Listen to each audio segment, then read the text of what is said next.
yang katanya mau menggal leher saya. Tungguin dari kemarin kagak nongol-nongol. Saya tinggal di mana kalian sudah tahu. Masa kota sekecil ini kalian cari saya nggak ketemu-ketemu?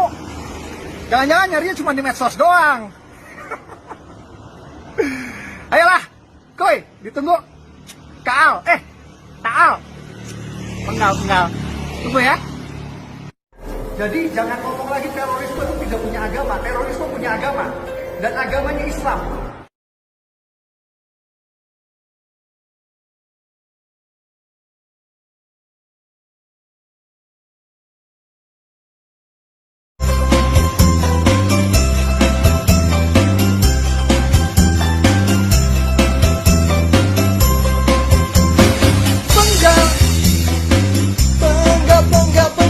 Penggal saja leherku. Pasrah, kalau itu yang kau mau.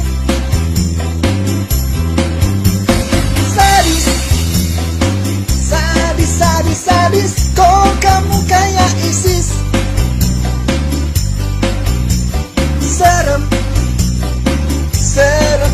Serem, kok agama begitu.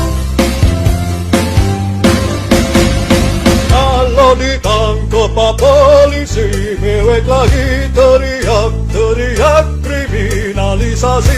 Ditangkap sama polisi, kasih lagi.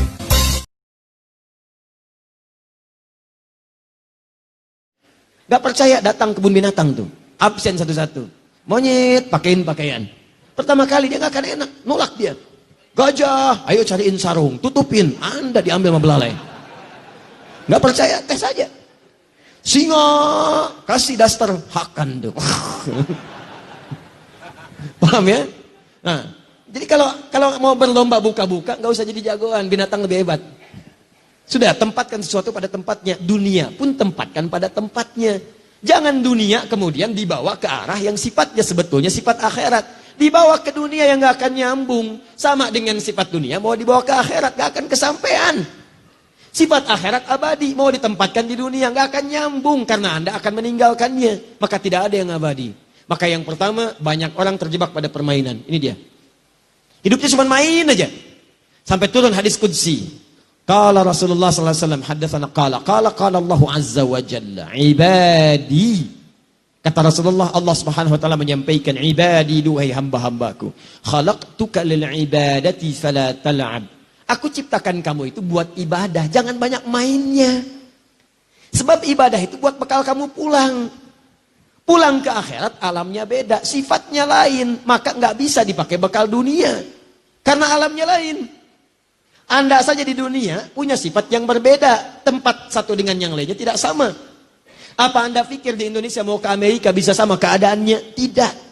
Bekal yang dibawa beda. Cara masuknya lain. Ke Malaysia beda. Ke Singapura tidak sama. Sekarang Anda pengen ke surga. Bekalnya pengen sama di dunia. Mimpi.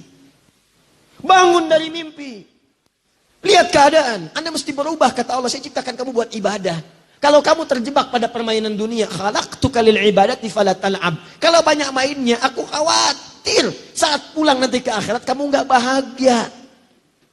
Lihat anak bahagia, lihat cucu bahagia, main dengan cucu, main sepedaan, main ini, main itu. Masya Allah, ada yang bermain sepeda dengan cucu, ada yang main lompat-lompatan, ada yang main perosotan, permainan, bahagia. Tapi kalau kamu ke akhirat gak punya bekal, kamu berpisah nantinya. Bapak ke surga, anak ke neraka. Istri ke surga, suami ke neraka. Anak ke surga, bapak ibu ke neraka. Apa antum tega melihat anak antum berpisah dengan antum di akhirat? Sedangkan Anda yakin akan ada surga. Anda yakin ada neraka. Anda yakin ada kematian. Anda yakin ada kuburan. Bahkan Anda menyolatkan kawan Anda, mengantarkan dia ke kuburan. Pertanyaannya, Anda yakin wafat tapi tidak siap-siap dengan bekal wafat Anda. Anda yakin pengen ke surga tapi mengerjakan amalan yang menjauh dari surga, kan aneh. Wa qasamtu laka rizqaka fala tat'am. Kalau kamu benar-benar ibadah, aku telah tetapkan rizkimu. Kamu jangan khawatir.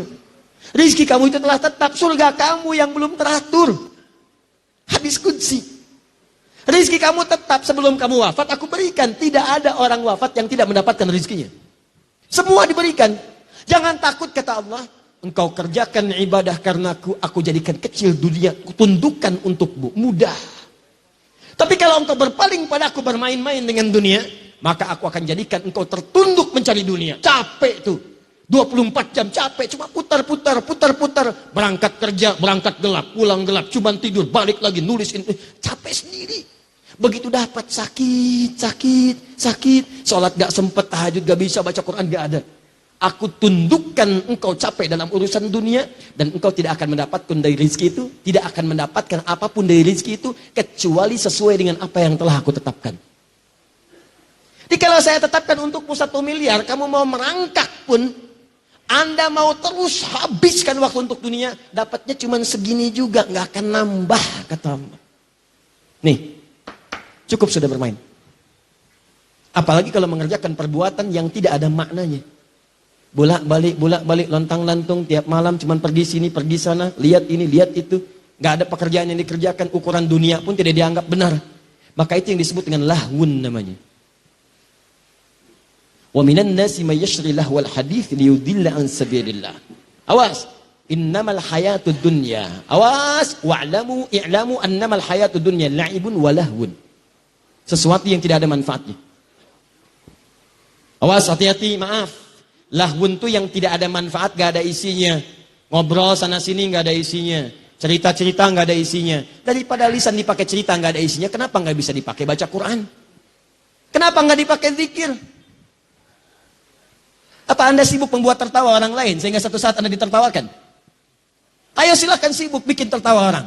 Bikin cerita ini, bikin cerita itu, semua. Sampai laki-laki jadi perempuan, perempuan jadi laki-laki. Begini, begitu. Demi Allah saya katakan, ayo luaskan rumah Anda. Ribuan hektar, kalau bisa bangun, ayo silahkan. Begitu Anda meninggal, lihat tempat meninggal Anda. Sekali-sekali main ke kuburan. Supaya Anda tahu tempat berpulang Anda cuma segitu tuh. Cuma 2 meter, cuma 3 meter. Sekarang Anda luaskan urusan dunia, Anda nggak punya perbekalan sampai ke akhir. Silahkan main-main, silahkan. Bikin tertawa, dan suatu saat Anda akan ditertawakan oleh orang lain. Silahkan, tempat kipas angin, toilet, depannya lagi. Depannya itu persis ke arah pintu masjid, itu dulu parlemennya Quraisy di situ. Abu Jahal, Abu Lahab, abu-abu yang lain kumpul di situ. Ngobrol. Jadi kalau ada yang abu-abu sekarang telat banget. Dan ilmunya jauh. Nggak, udahlah kita terlampau mahal kata-kata kita hanya untuk membahas sesuatu yang tidak bermanfaat. Jadi kumpul cuma ngobrol-ngobrol aja. Ngobrolin orang, kadang celah orang, kadang gosipin orang, kadang macam-macam. Dan itu kemudian dilarang oleh Al-Quran, turun ayat sampai Quran surah ke-49 ayat 11 sampai 12 itu. Ya ayyuhalladzina amanu la yaskhar qaumin min qaum. Hei orang-orang beriman, jangan sama dengan yang belum beriman, jangan saling celah. Karena cuma kumpul buat celah orang aja. Ya ayyuhalladzina amanu la yaghtab ba'dukum ba'dha. Hei orang-orang beriman, jangan sama dengan yang belum beriman, jangan bergosip. Jangan mengeluarkan kata-kata yang tidak bermanfaat. Jangan bicarakan orang. Ayuhibbu ahadukum ayyakula lahma akhihi maitan fakarihtumu? Apa kalian mau saat kalian bergosip saya ciptakan dari tubuh yang digosipkan berbentuk bangkai. Nanti di akhirat saya minta kalian makan tuh yang kalian bicarakan. Sedangkan kalian tidak menyukainya. Bonusnya, bonus keburukannya, begitu dibicarakan pindah pahalanya pada orang itu. Anda tidak taklim sekarang. Kemudian Anda bicarakan orang. Datang taklim, keluar Anda bicarakan. Rugi dia ya nggak sama kita hari ini? Iya ya, mungkin terlampau soleh dia ya. Sampai gak ikut taklim? Iya. Itu begitu Anda sampaikan kalimat itu, pahala taklim Anda pindah ke orang itu. Gabung satu orang lagi. Kenapa itu? Iya nggak nyangka dia, nyangka. Pindah lagi. Di sini orang bilang, alhamdulillah saya tidak. Kenapa? Tidak seperti 3 orang itu tuh Ustadz. Mereka itu bicarain orang aja pisahnya. Nggak bagus ya Ustadz ya. Memang mungkin mereka belum dapat hidayah. Pindah Pak. Pindah. Itulah namanya. Saya tanya pada Anda.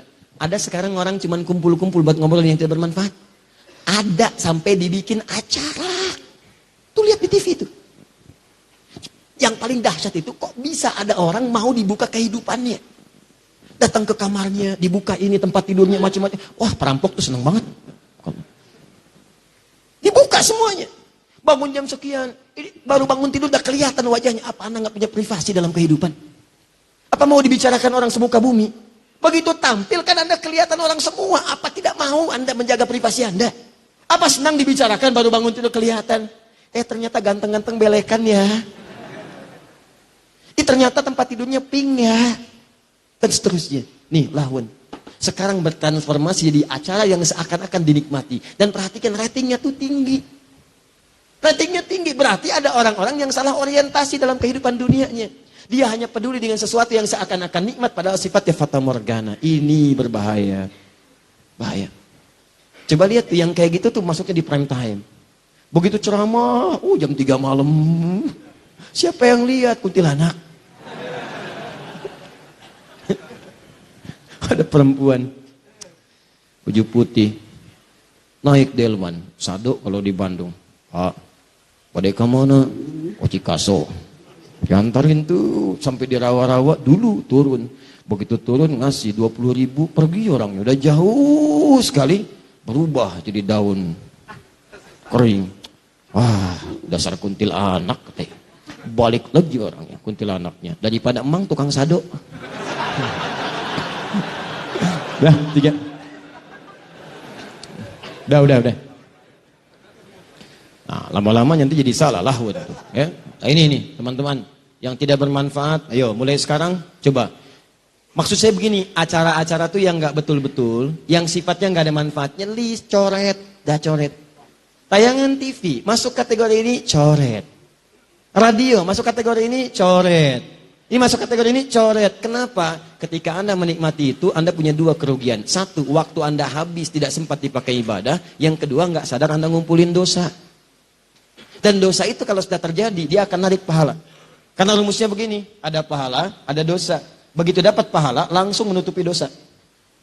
Kalau Anda semakin hari banyak mengumpulkan dosa, ini habis terkeruk pahala Anda. Selesai. Wazinatun, zina. Gaya-gayaan, memperbaiki penampilan. Silakan cek. Sekarang berapa banyak orang itu tampil mencari pekerjaan hanya untuk gaya. Update status. Meningkatkan status sosial dalam kehidupan. Bahkan ada peribahasa sekarang.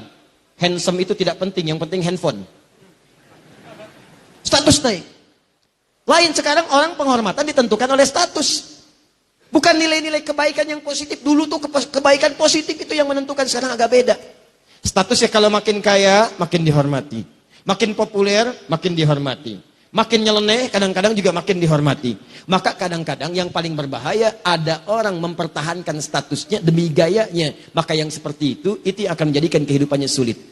Ingat baik-baik. Ingat baik-baik. Ada sementara orang yang menikmati tampil dalam bergaya. Cuma senang begitu aja dan nikmat kelihatannya. Lihat, Masya Allah, pakai mobil ini. Dan dia merasa nikmat. Padahal kata Al-Quran, nih, itu mata'ul ghurur. Kesenangan sementara yang menipu. Begitu Anda terangkat, seakan-akan dunia datang kepada Anda. Begitu hilang popularitas Anda, ini yang jadi persoalan. Zinatun gaya. Dalam fisika, hukum gaya berbanding lurus, hukum Pascal dengan tekanan. Rumusnya F berbanding lurus dengan P. Gaya berbanding lurus dengan tekanan. Semakin banyak gaya, semakin tertekan. Jadi kalau orang persoalannya, kalau sudah kehilangan sumbernya, energinya udah nggak ada nih untuk dorong gaya nih. Bahannya udah nggak ada, supportnya nggak ada, uangnya nggak ada, tapi gaya masih dipelihara, maka tekanan akan muncul di sini. Itulah yang menjadikan bahkan diri Anda bisa dijual pada orang lain.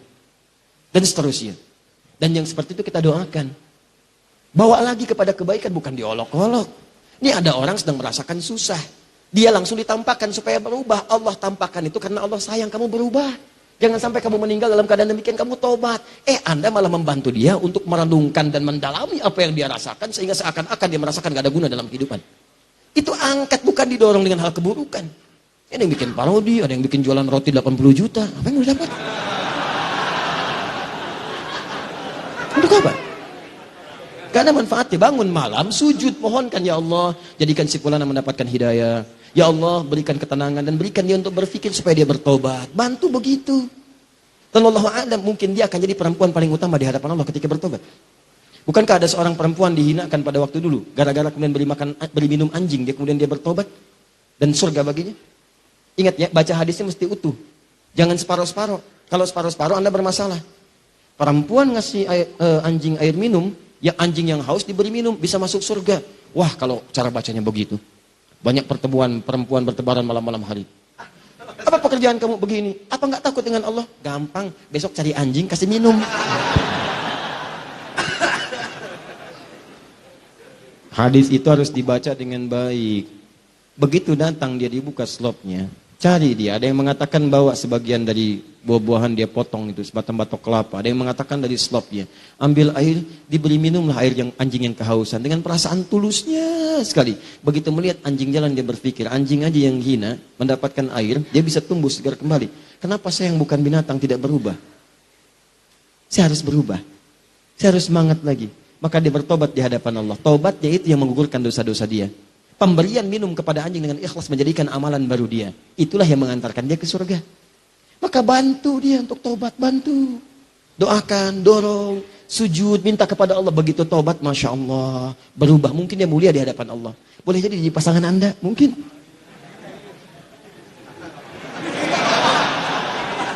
Masya Allah.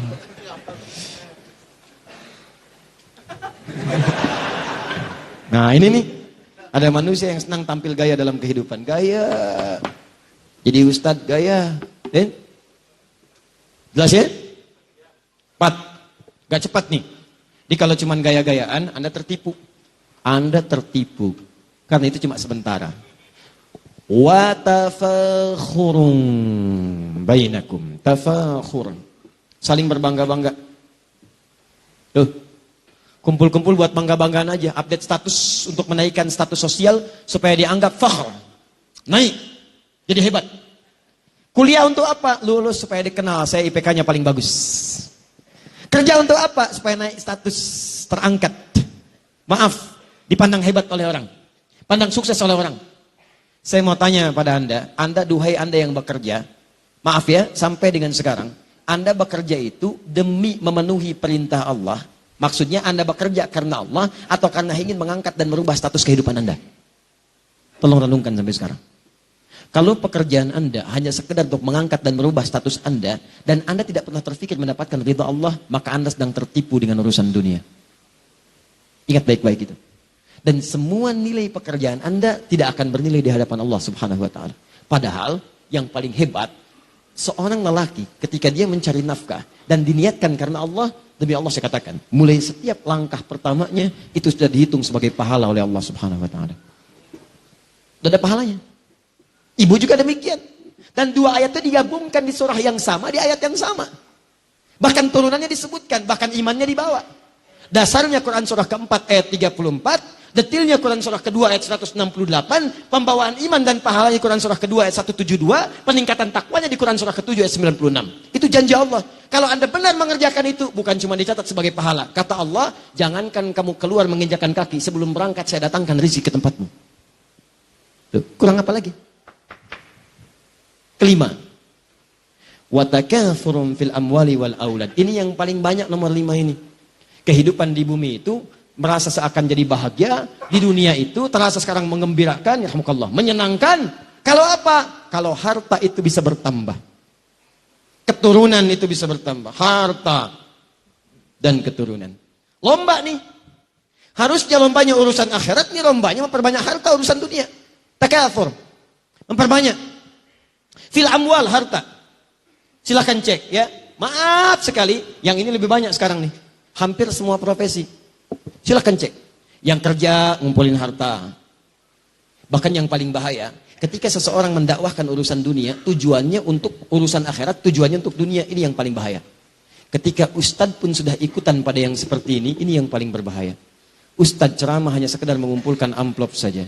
Ustadz ceramah hanya ingin dibanggakan punya popularitas. Dan dia tidak siap kemudian untuk menerima pelajaran-pelajaran yang lebih baik. Dia tidak siap berbagi. Dia tidak menyadari kekurangan ilmunya. Akhirnya apa yang terjadi? Karena pengennya tafakhur, ingin dianggap orang yang hebat saja, maka dia tidak bisa merekomendasikan pada orang lain. Dia merasa harus dengan dia saja. Jangan belajar pada yang lain. Jangan dengan ustadz ini. Anda dengan saya saja. Nih, tafakhur. Harta, kumpulkan, ambil, pilih-pilih. Kalau kira-kira kasih amplopnya besar, datang. Sampai muncul istilah di ilmu hadis. Kalau amplopnya tebal, itu sahih. Amplopnya lemah, itu dhaif. Kalau amplopnya sedikit tapi banyak dari berbagai hal, sahih ligoyrihi. Yang bahaya. Sampai muncul istilah da'i seperti air. Air itu dibagi 3. Ada air hujan, kemana-mana tuh datang. Itu semua tuh dihujanin tuh. Gak peduli mau rumput, mau mawar, semua datang. Itu yang bagus. Sana sini datang, gak peduli dia. Mau dikasih urusan dulu, gak ada. Karena kontraknya dengan Allah, bukan dengan manusia. Manusia itu kecil lah. Karena nilainya. Jangan takut dengan dunia. Demi Allah saya katakan rezeki kita itu udah diatur, jangan takut. Pergi sana sini. Ada yang seperti airnya itu sumber mata air, mata air. Dia udah nggak bisa kemana-mana, cuman orang datang ke situ. Datang, minta sanad, minta ini, minta itu, Masya Allah. Itulah sumber air, mata air. Yang ketiga itu yang paling bahaya, ulama air pam. Dai air pam, yang kalau nggak dibayar, rekeningnya nggak muter. Kerannya nggak muter tuh, Ini yang bahaya. Nah, sekarang coba renungkan. Betapa banyak orang merasa bahagia karena hartanya itu terkumpul banyak. Sekarang ukuran bahagia harta. Sekarang ukuran bahagia kalau punya pasangan yang ideal. Muncul di majalah, di-update, dilihat. Kelihatannya ini yang paling bagus, senang. Sehingga punya keturunan, itu kan? Yang paling membahagiakan ketika Anda kepelaminan, wal aulad. Bagaimana bisa punya aulad kalau nggak ada pasangan? Yang membahagiakan ketika Anda punya status, handphone baru, rumah baru, mobil baru, foto, ceklik, update. Sekarang begitu. Itu fata morgana. Bahkan ada yang sudah paham fata morgana, masih di-upload juga. Ceklik di fotonya. Mobil baru, walaupun cuma fata morgana. Susah.